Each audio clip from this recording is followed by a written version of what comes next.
Welcome to this fifth session looking at the message of 1 Peter. The last session began a call to live as God's saved people. And in this, we're looking at 1 Peter chapter 2, verses 13 to 3:8, which continues this call with what I'd summarize as the explicit call to give appropriate honour to everyone. And I want to identify with this under my general heading of honour everyone. 4 general principles Peter gives, followed by 4 practical actions in spheres of life. And the first general principle is this, is we are dealing with submission versus our natural desires. Our natural desires want us to seek our own way, whether we do that in an aggressive way by forcing it, or an assertive way by clearly requesting it, or in a passive-aggressive way by seeking it subversively.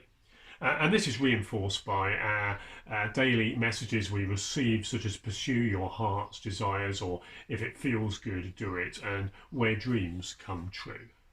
Therefore, calls to be submissive to God and to others are very countercultural today and not easy for us to take.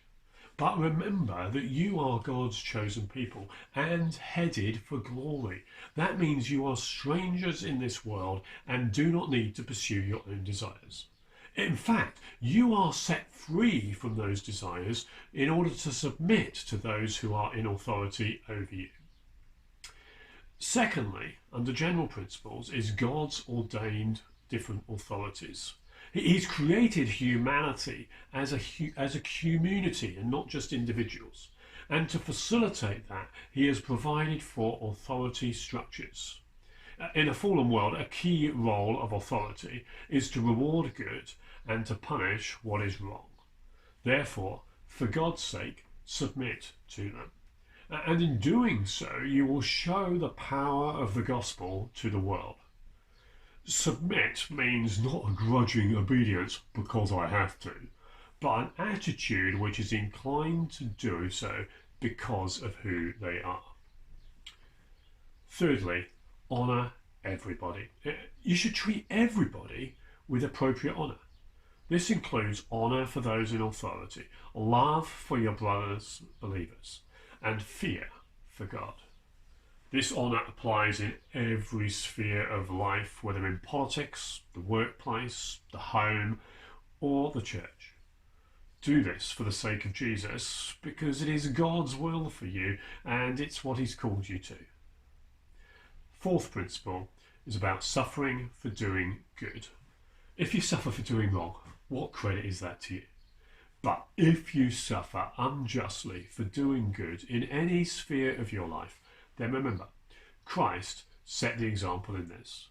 Remember the prophecy describing his suffering in Isaiah 53. He did nothing wrong, but he received verbal insults and physical wounds. And even in that suffering, he still did good. He didn't retaliate or threaten, but he put himself in God's hands, trusting that God would judge everyone justly. And now, by the wounds that he suffered, you have been spiritually healed and set free from sin, and made alive to be good. And this Jesus is now your shepherd and your leader. So follow him. What does this mean in each of the spheres? Let's have a look now. The first is national life or politics. Authorities are in place to exercise justice and encourage good behaviour. Peter is writing halfway through the reign of the notorious Emperor Nero, and Peter would be martyred in about 4 or 5 years' time under him. And yet he calls us to honour the supreme governor and his subordinates for the position that they hold, and for us to do what is right as a servant of God. Clearly, if they punish you for doing what is right, that is their problem before God. Secondly, as regards to the workplace, and we're to have an attitude of respect and submission to authority in this area too.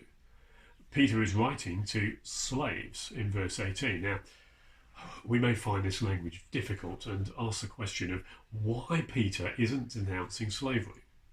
Let me make a few comments. Firstly, the New Testament is much more interested in our personal responsibility than in some political programme. Now, the latter may well follow on from the former. Secondly, we should be very careful to judge the cultures of other ages or even other locations in the world too. We have an issue of the specks and the logs that Jesus highlights in Matthew 6. Thirdly, we should probably not think of the racist slave trade of the 18th century here. The word here is actually oikites, which is a household servant, maybe much more similar to the household servants and staff of a 19th century mansion. In addition, there were Roman laws in place on the treatment of slaves which gave them some protection as human beings. And they were probably paid and able to save money and to buy their own freedom. Ironically, the harsher term slave, doulos in Greek, is actually used as of us serving God in verse 16. So I want us to see that actually there's a close resemblance with our employee-employer relationship here. That's how we're to understand this passage for me and for you today. And in fact, many today feel trapped in their employment as they have bills to pay and maybe nowhere else to go, and they feel most uncomfortable with the employer or boss that they have. But it's clear from here that the employer should be considerate towards his employees, but also whether he is or not, whether he's harsh or considerate, a Christian employee should respect them and still be submissive to them. And this may well result in suffering for doing what is right. The third area is the home.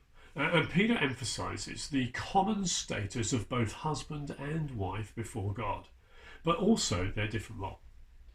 Wives, he says, is to have an attitude of submission to their husbands, whether they're a believer or not. In fact, the beauty of your gentle spirit and purity will have far more impact on him than your amazing outward beauty, and may well win them over to Christ.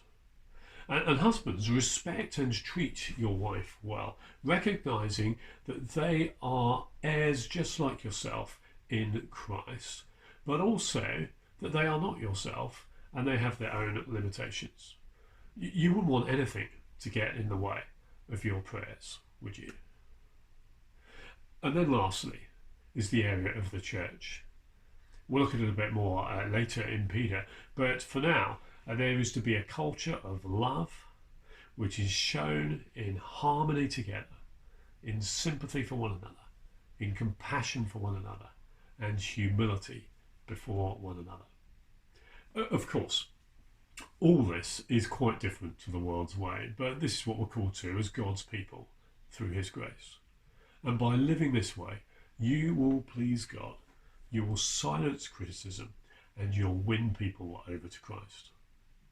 May God sanctify us and make both you and I people with a submissive attitude and who honour all those we have to do with, even when we disagree. Now enjoy reading and meditating on this passage.